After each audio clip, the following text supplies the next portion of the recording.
tips on how to survive ballet. First tip on how to survive ballet is that you need to be prepared mentally. If you are not prepared mentally, this is going to be really hard for you. Some girls take their first class and are not prepared and go home and cry because they can't do it. Now this rarely happens, but if it does, you know that they are not prepared yet. You can read magazines and talk to friends. Just inhale the environment and stay calm. The next tip is stretching. No, actually, I think we need to start smaller. The second tip is that you need to stretch out your whole body from your feet to your head. It takes up to 10 minutes or more depending on how stretched you already are. If you don't stretch your muscles, they will hurt for class and be very stiff.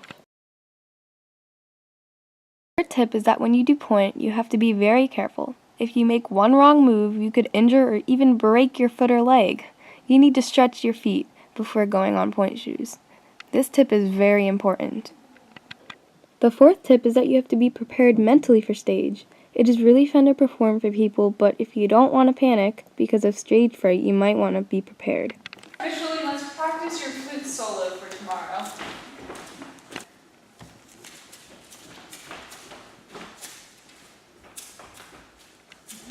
I can't do this. I'm nervous. Don't worry, Miss Charlene. It'll be fine. You've practiced. Just take a deep breath.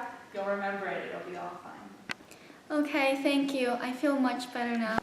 Going along with the fourth tip, the fifth tip is that you need to practice moves and combinations like pirouettes and fouettes, or other combinations. You need to do this so you are always focused, and it's just good practice, so you can get better. It's even better if you're working for a lead role in Nutcracker or anything. You have to work really hard, but it's still fun. The sixth tip is that you need a muscle roller because your muscles will hurt every day, but it's all worth it. Sometimes they will hurt really bad one day and sometimes they will hurt fine the next day. It all depends on the exercise you did in the class the previous day.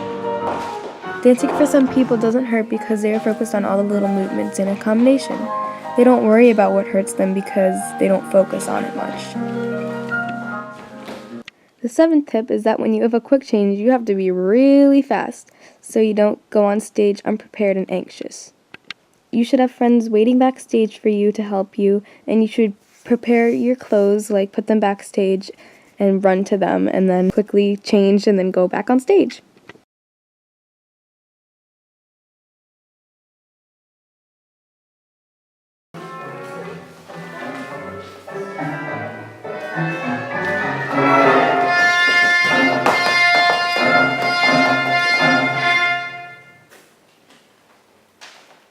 Practicing your dances for Nutcracker or any other dance that you're in at the studio probably will help you a lot.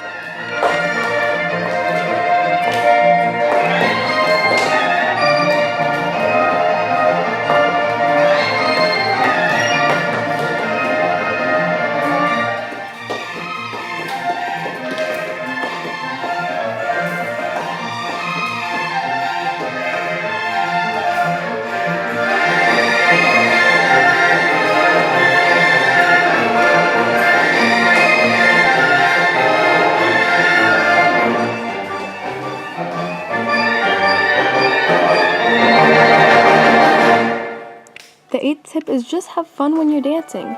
Dancing is a way to communicate with and through your body, and it's kind of therapeutic in a way.